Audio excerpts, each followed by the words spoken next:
Destaque porque Rosângela da Silva, a Janja, afirmou sofrer todos os dias e ser alvo de suposta misoginia em razão de sua posição como primeira-dama.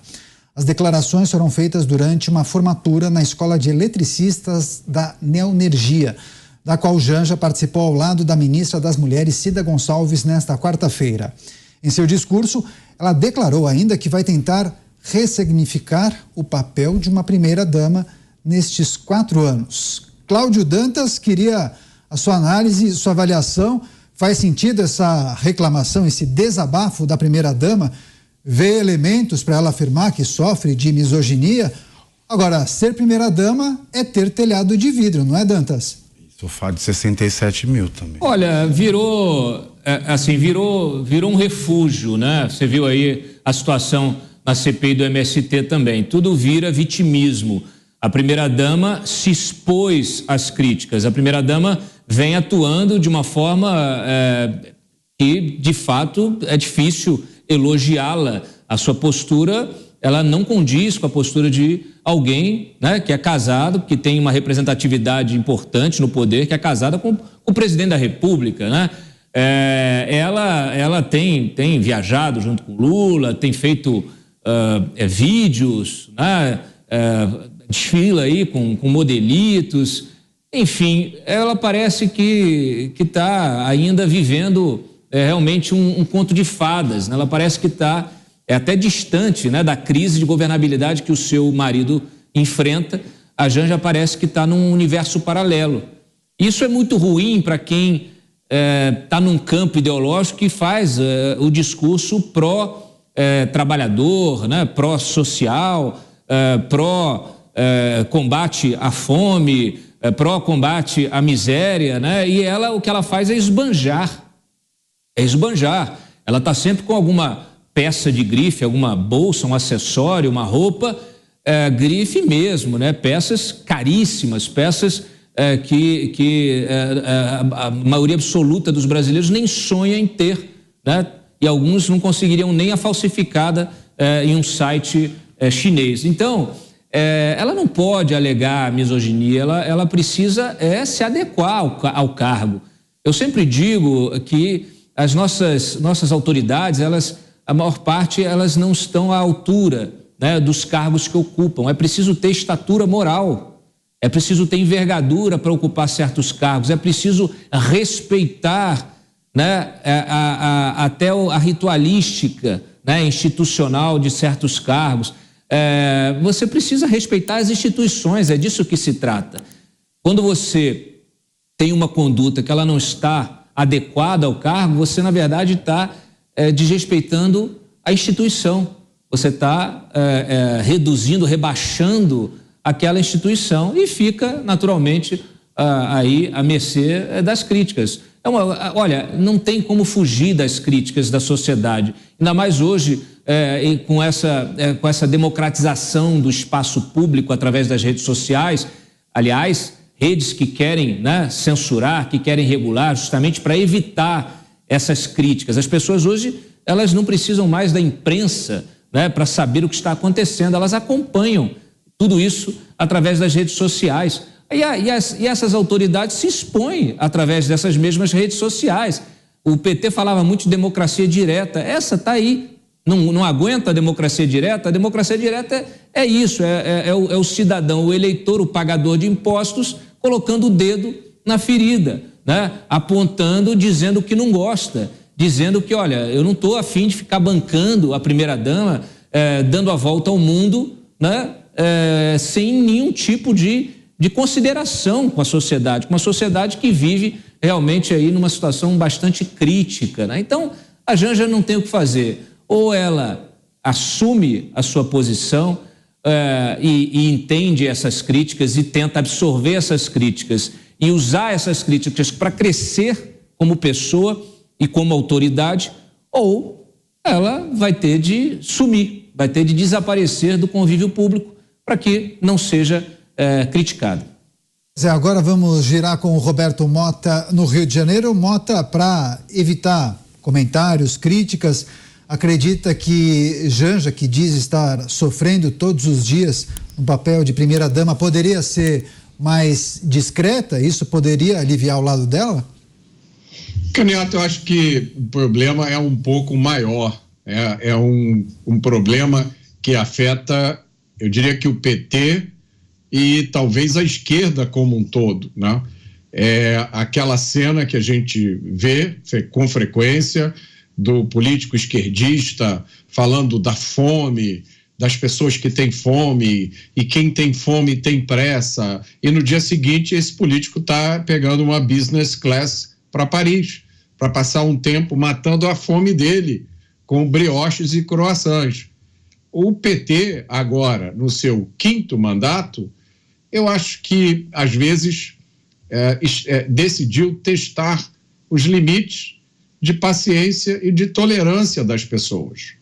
As coisas que eu escuto quando converso com as pessoas na rua, muitas delas eu não posso falar aqui, porque a paciência e a tolerância do cidadão comum chegou ao seu limite.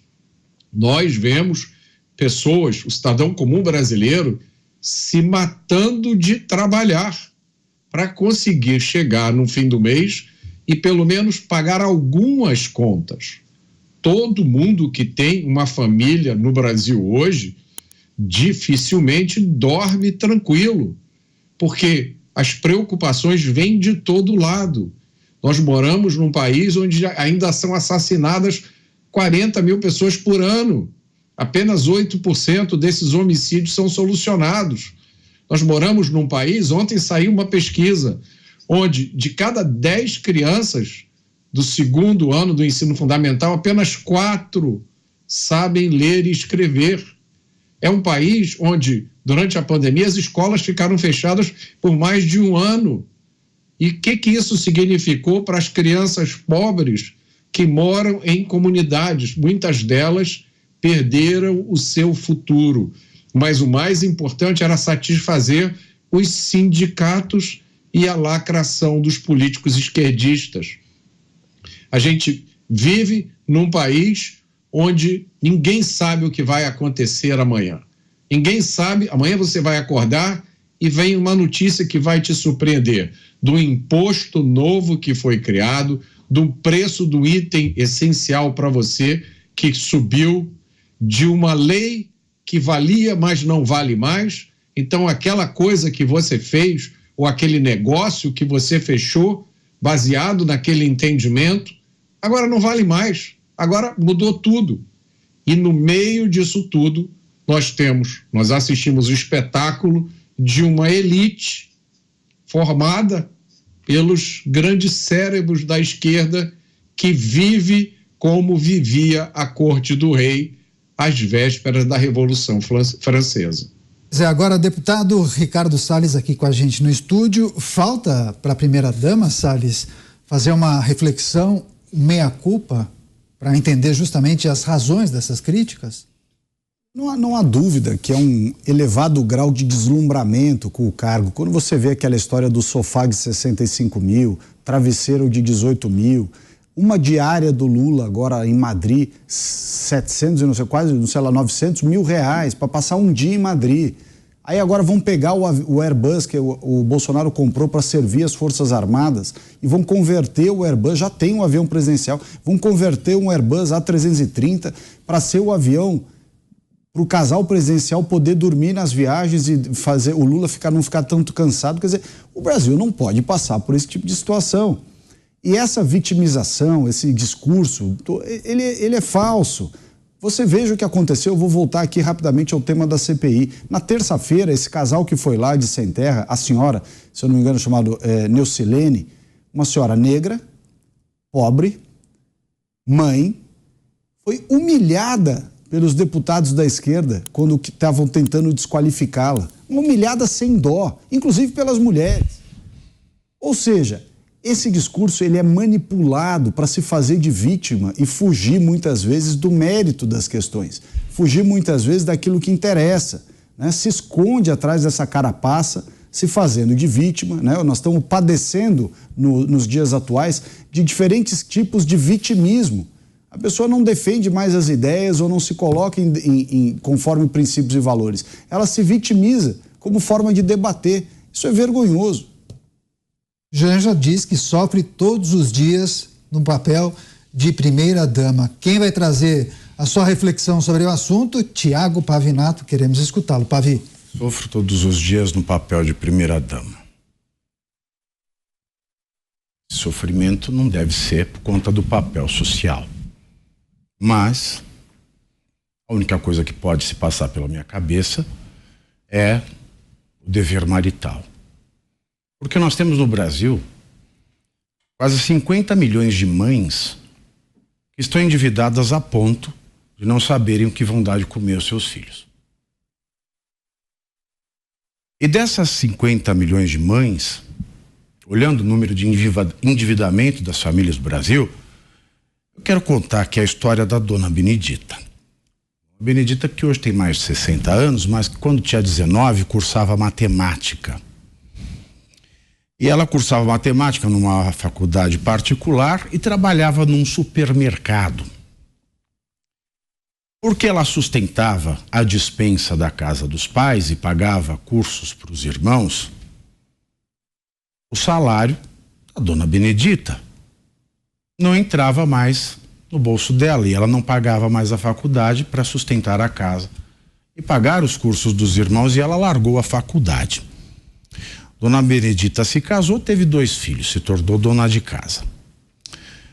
Mas o marido da dona Benedita, a certa altura, perdeu o emprego, apesar de uma doença motora que o impossibilitava de trabalhar. Ele perdeu o emprego e dona Benedita, com 2 filhos, saiu de casa e foi trabalhar na casa dos outros, foi fazer limpeza. Nunca faltou nada para os 2 filhos da dona Benedita. Embora a dona Benedita nunca tivesse gastado nada, nunca com ela. Dona Benedita nunca comprou roupas caras, embora nunca deixasse de vestir os filhos, nunca saía para comer em restaurantes, nunca fez uma viagem internacional, nunca quis fazer uma viagem de avião, nunca quis fazer nem excursão, porque era um gasto que ela não poderia arcar. Dona Benedita nunca comprou joias, Dona Benedita nunca comprou bolsas caras. E ela gastou tudo com os filhos com uma alegria que eu não sei de onde Dona Benedita sempre tirou. Dona Benedita de Fátima é minha mãe. E quando eu ouço uma frase como essa de Janja, eu só tenho uma coisa a dizer: vá trabalhar, sirigaita.